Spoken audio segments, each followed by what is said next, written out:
አመሰግናለሁ። ክቡር አፈ ጉባኤ ታገሰ ጫፎ፣ ክቡር አፈ ጉባኤ አገኘሁ ተሻገር፣ ክቡር የጠቅላይ ፍርድ ቤት ፕሬዝዳንት አቶ ቴዎድሮስ ምህረቱ፣ የተከበራችሁ ሚኒስትሮች፣ ባለሀብቶች፣ ዲፕሎማቶች፣ በዚህ ታላቅ ቀን ከኛ ጋር በዚህ ስፍራ የተገኛችሁ ወገኖቻችን በሙሉ እንኳን ደስ ያላችሁ፣ እንኳን ደስ ያለን ማለት እፈልጋለሁ። ከለውጡ በኋላ ኢትዮጵያ ውስጥ ያሉ ዋና ዋና ስብራቶች መጠገን እንዲችሉ፣ ኢኮኖሚያችን እንዲሻሻል፣ የሰው የኑሮ ዘይቤና የገቢ ልክ ማደግ እንዲችል አንዱ አበክረን እንስራበት ያልነው ኤሪያ ዲጂታላይዜሽን ነው። ዲጂታል ኢትዮጵያን ኢንትሮዲዩስ እናድርግ። የዛሬ 5 ዓመት ሁሉንም የኢኮኖሚ ዘርፎች ግብርናውን፣ ኢንዱስትሪውን፣ ቱሪዝሙን፣ ማዕድንን፣ አርባናይዜሽንን፣ ሌሎቹን ሴክተሮች ማሳለጥ እንዲችል ራሱ የእድገት ምሰሶ ሆኖ እነዚያን ደግሞ እያስተሳሰረ ኢኮኖሚያችንን ማሳደግ እንድንችልና የነበሩብንን ዋና ዋና የማክሮ ስብራቶች ማሻሻል ማድረቅ እንድንችል ታሳቢ ያደረገ ስራ ነበር። በዚህ ስራ ውስጥ ከተሜነትን ስናስብ ስማርት ሲቲ እንዴት መገንባት እንችላለን? ውጭ ሀገር ቆይተን ወደ ኢትዮጵያ ስንመጣ የሚቀበለን ጨለማ እንዳይሆን፣ ውጭ ሀገር ቆይተን ወደ ሀገር ውስጥ ስንመጣ በማስታወቂያ ብዛት ለአይን ግርታን የሚፈጥሩ ከተሞች ሳይሆኑ በዲጂታል ፎርም ኮሙኒኬት ማድረግ የሚችሉ ደረጃ በደረጃ የሚቀየሩ ከተሞችን እንዴት መፍጠር እንችላለን የሚለውን አንድ ግብ አድርጎ ነው ዲጂታል ኢትዮጵያ የሰራው። በዚያም የሚያበረታቱ ውጤቶች ማየት ጀምረናል። ሁለተኛው በማክሮ ስብራታችን ልናይ የፈለግነውና የሰራንበት ኢምፕሎይመንት ነው።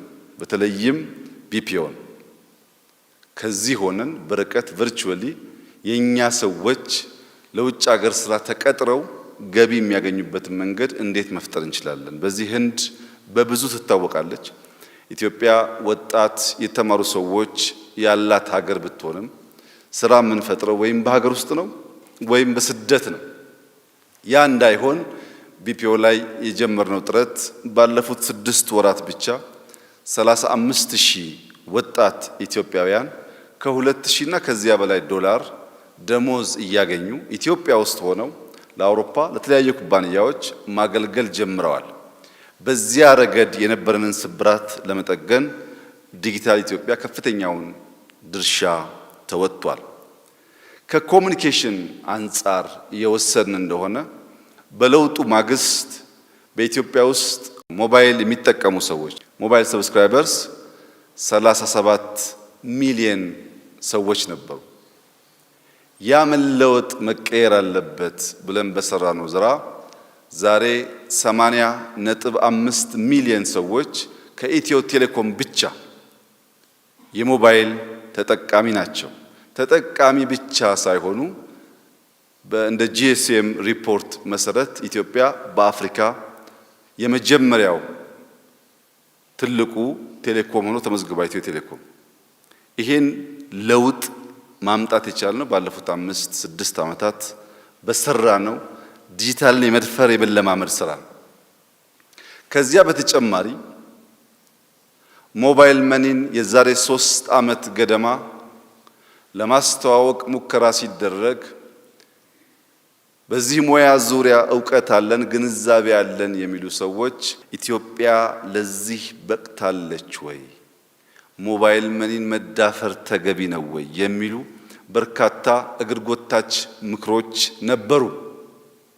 ግን ኢኖቬሽን በባህሪው የተለካ ሪስክ የሚወስድና ድፍረት የሚጠይቅ ስራ ስለሆነ ውድቀት ሊያጋጥም ይችላል በሚል ፍራቻ ቴክኖሎጂን አለመዳፈር ወደ ኋላ ስለሚያስቀር የለም ብለን የጀመርነው ሞባይል ባንኪንግ ዛሬ 51 ሚሊዮን ሰዎች ተጠቃሚ ያሉት በአፍሪካ ትልቁ የሞባይል ባንኪንግ ሰርቪስ የሚሰጥ ሆኗል።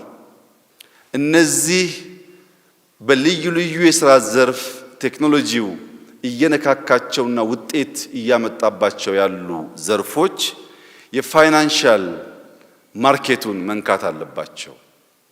የፋይናንሻል ማርኬቱን በሁለት ዋና ዋና አንጓዎች ከፍለን መውሰድ እንችላለን። አንደኛ የባንክ ቤዝድ የሚባለውና የማርኬት ቤዝድ የሚባለው ነው። ባንኪንግ ሲስተም ኢትዮጵያ ውስጥ ላለፉት 89 ዓመታት የነበረ ልምምድ ነው። ባንኪንግ ስርዓት የቆየ የለመድነው ስርዓት ቢሆንም ቴክኖሎጂን መጠቀም ባለመቻሉ እምብዛም ያደገ ዘርፍ አልነበረም። ቅድም እንዳነሳሁት ሞባይል ባንኪንግ ብቻ ሳይሆን በጣም ኮር የባንኪንግ ቢዝነሶች ኦቶሜት መደረግ በመቻላቸው የባንኪንግ ስርዓቱ እያደገ እየዘመነ መጥቷል። ከዚህ ውስጥ ቅድም ያነሳሁት ቴሌብር 51 ሚሊዮን ሰው የሚጠቀምበት ብቻ ሳይሆን 3 ዓመት ባልሞላ ጊዜ ውስጥ 3.5 ትሪሊየን ብር ትራንዛክሽን ተካሂዶበታል። የለውጡ ማግስት የኢትዮጵያ ባንኮች ተደምረው 1 ትሪሊየን ብር ትራንዛክት አድርገው አያውቁም። በ3 ዓመት ውስጥ ቴክኖሎጂ በብዙ እጥፍ ትልቅ ሀብት ማንቀሳቀስ እንድንችል አግዞናል ማለት ነው። ከፋይናንሻል ኢንክሉዥን አንጻር ባለፉት 3 ዓመታት 17.5 ቢሊዮን ብር ለ7 ሚሊዮን ገደማ ተጠቃሚዎች ቨርቹዋሊ ማበደር ተችሏል። ትናንሽ ቢዝነስ ያላቸው ሰዎች ወይም ሀሳብ ያላቸው ሰዎች ቨርቹዋሊ ገንዘብ ተበድረው ስራ እንዲጀምሩ አስችሏል። ያ በባንኪንግ ሴክተር የሚሰራው ስራ የሚጎለውና ኢትዮጵያ ልትቀላቀል የሚገባው አንዱ ሴክተር ከባንክ በተጨማሪ የማርኬት ቤዙ ነው። ይሄ ማርኬት ቤዝን በሚመለከት ባንክ ማዕከላዊ ፕሌየር ሆኖ በአስቀማጭና በኢንቨስተር መካከል የሚኖረውን ሮል በተለየ መንገድ ሁለት ግለሰቦች ሶስተኛ ወገን ሳይገለገሉ ህጋዊ በሆነ ፕላትፎርም መሸጥ፣ መግዛት፣ መገበያየት እንዲችሉ የሚያግዝ ማለት ነው። ይሄ የሊኩዊዲቲ ችግርን ይፈታ ብቻ ሳይሆን በጣም በቀለጠፈ መንገድና በሚታወቅ ፕራይስ ለመገበያየት በእጅጉ የሚያግዝ ነው። በዚህ የማርኬት ቤዝ ገበያ ውስጥ የአክሲዮን ሽያጭ በተለያየ መንገድ ውስን በሆኑ ተቋማት ሲሰራበት የቆየ ስራ ነው። በዚያ ውስጥ ቦንድ፣ ልዩ ልዩ ፈንዶች እና ምናልባትም የፕራይቬት ኤኩዊቲን ጨምሮ በርካታ ነገሮች ያቅፋል።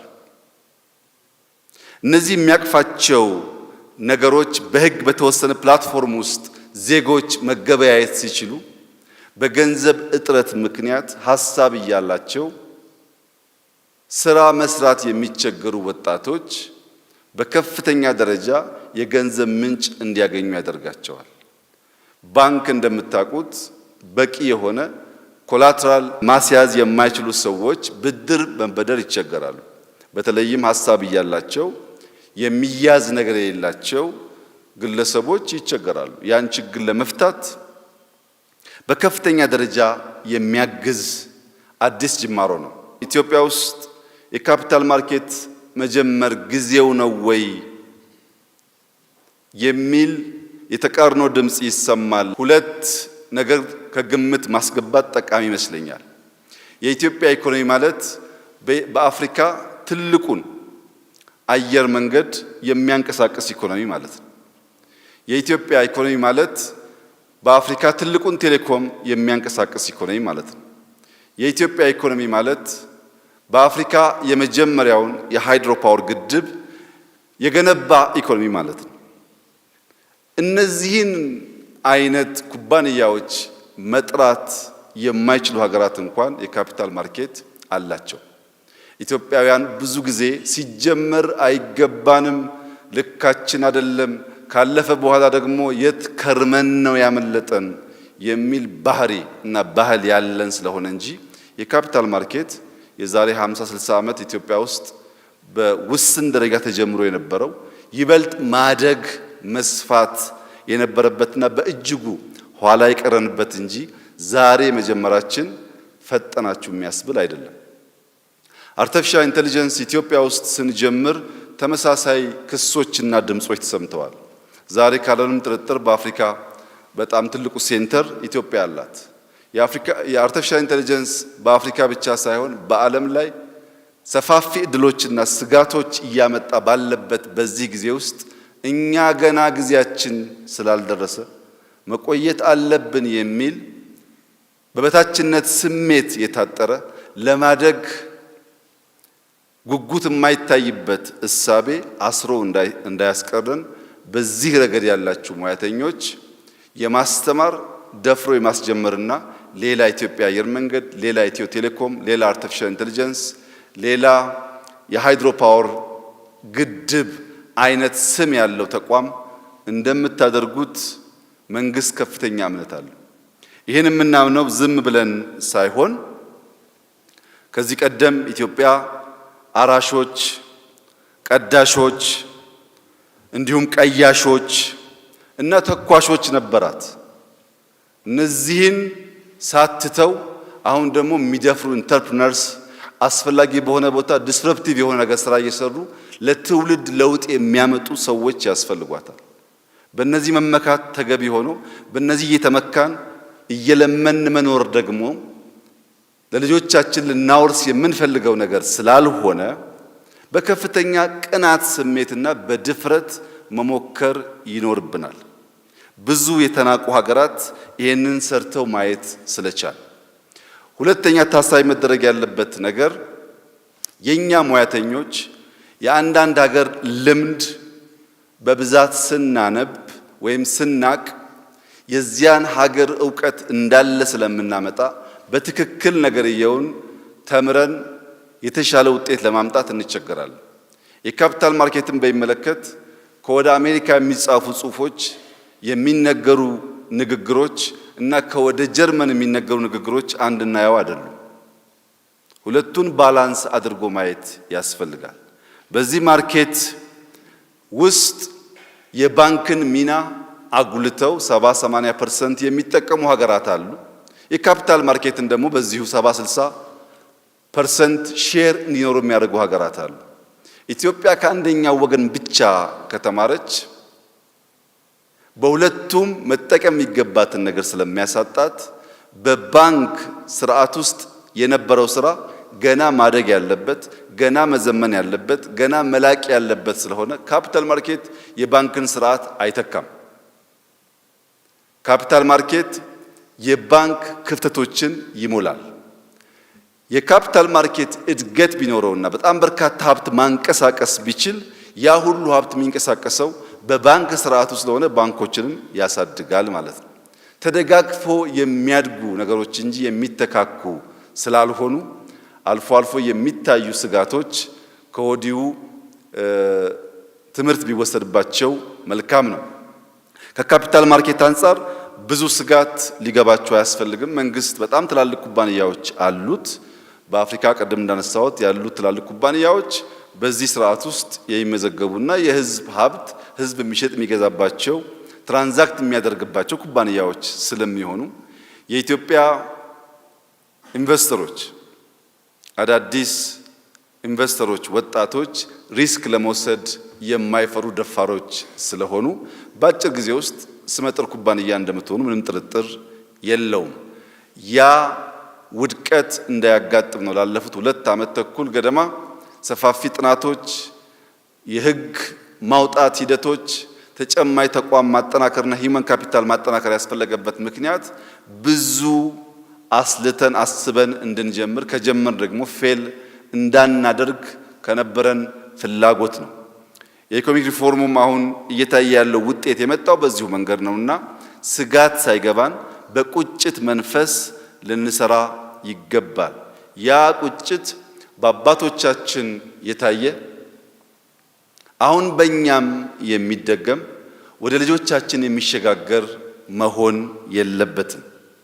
የዛሬ 100 ዓመት ገደማዊም በፊት ፊታውራሪ ተክለሐዋርያት ተክለማርያም ወደ አውሮፓ ለመሄድ ከዚህ ተሳፍረው ጅቡቲ ሄደው ከጅቡቲ በመርከብ ወደ አውሮፓ ሊሄዱ በሚጠብቁበት ሰዓት ጅቡቲ ላይ መርከብ የሚጠብቁ በርካታ ሰዎች መርከቡ መጣ በሚል እልልታ፣ ደስታ፣ ጩኸት ሲያሰሙ ፊታውራሪ ግን መርከቡ መለየት አልቻሉም። የታል መርከቡ ብሎ ይጠይቁ ነበር። ኋላ ያውሎት መርከቡ ያኛው ነው ሲባሉ ያ የተራራ ጉማጅ የሚያክል ነገር ነው ወይ መርከብ? አዎ እሱ ነው ሲባሉ ለረጅም ጊዜ እንዳዘኑ እንዳነቡ አባቶቻችን ይሄንን ሳያውቁ ይሄንን ሳይሰሩ የት ከርመው ነው እኛ ለመገልገልም ለመስራትም በዚህ ልክ የምንደናገረው ብለው ማለፋቸውን ጽፈውታል። አሁን ካፒታል ማርኬት ሲባልም እንደ ጉማጅ ተራራ የሚያስደነግጠን መሆን የለበትም። አርቲፊሻል ኢንተለጀንስ ሲባልም እንደዚሁ መሆን የለበትም። መድፈር፣ መሞከር፣ ለልጆቻችን የሚገባቸውን ሀገር ማስረከብ ይኖርብናል። ይህን ለማድረግ በእኛ በኩል ቁርጠኝነቱ አለ፣ ፍላጎቱ አለ።